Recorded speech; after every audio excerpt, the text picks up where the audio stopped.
Change is coming to Ghana, with President-elect John Dramani Mahama of the National Democratic Congress set to take office.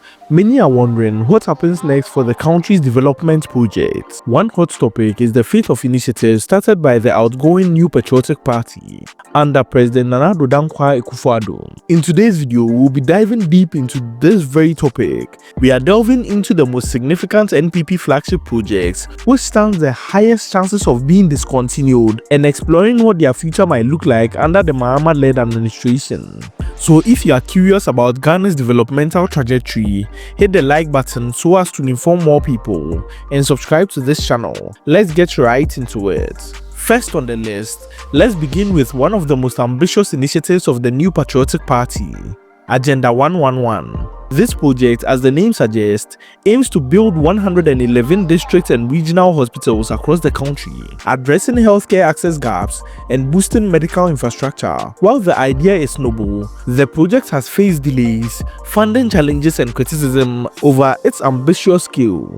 Under the incoming Mahama administration, the fate of Agenda 111 might look different. The NDC could prioritize completing hospitals in underserved or high-need areas while scaling back on others. Mahama's campaign emphasized healthcare infrastructure, but he's likely to focus on feasibility and equity rather than expansive nationwide projects, which might see this project being curtailed rather than totally being abandoned, which is some form of good news as healthcare has been hinted heavily in the campaign message. Up next is the National Cathedral project, a highly publicized initiative of the Akufo-Addo-led administration. This religious and cultural project has drawn sharp criticism due to its enormous cost and perceived lack of immediate national benefit. With Ghana facing significant economic challenges, many, including Mahama, have questioned the cathedral's priority over pressing issues like healthcare, education and debt relief. If Mahama's previous statements are anything to go by, the cathedral could be paused, scrapped or even repurposed into a multifunctional space to serve broader national needs. And then there's the free senior high school.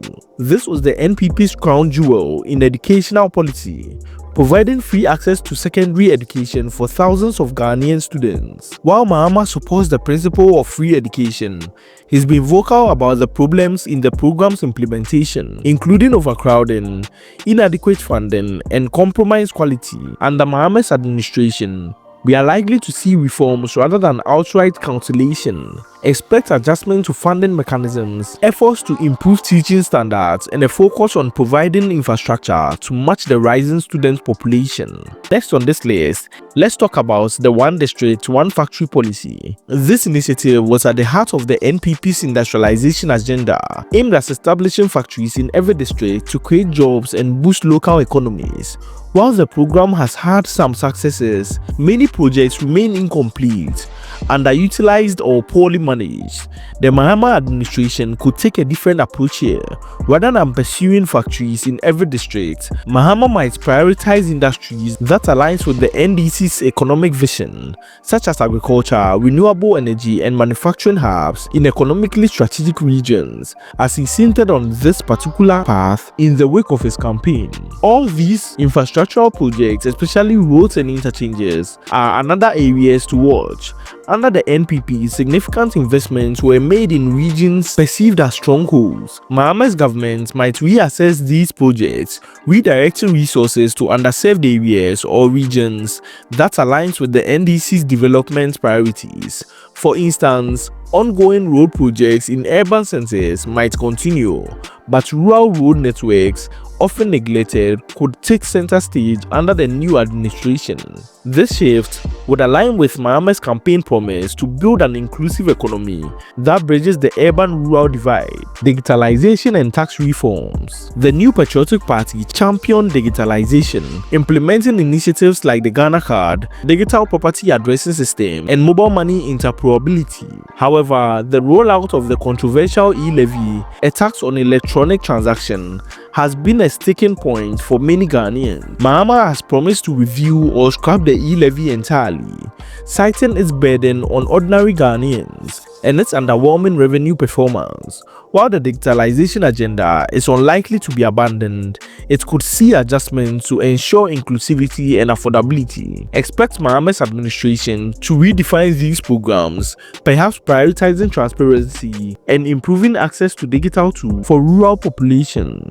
Next on this list is energy sector and contract renegotiations. The energy sector has been a long contentious area in Ghana's governance. Under the NPP, contracts in energy production and distributions were signed to boost capacity and address long-standing power challenges. However, critics have raised concerns about the terms of some of these agreements, arguing they are unfavorable to Ghanaians, many of whom are part of the opposition party, the NDC, who have now been voted into power.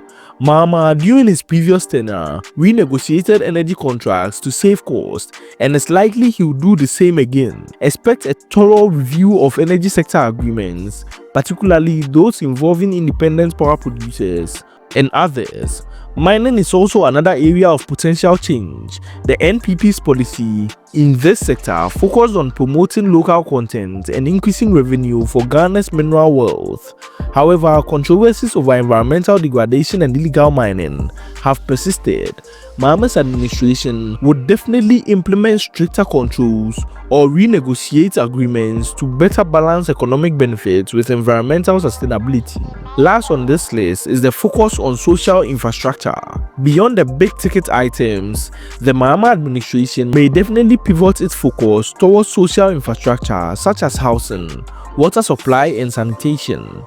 These are areas where the NDC has historically emphasized its commitment.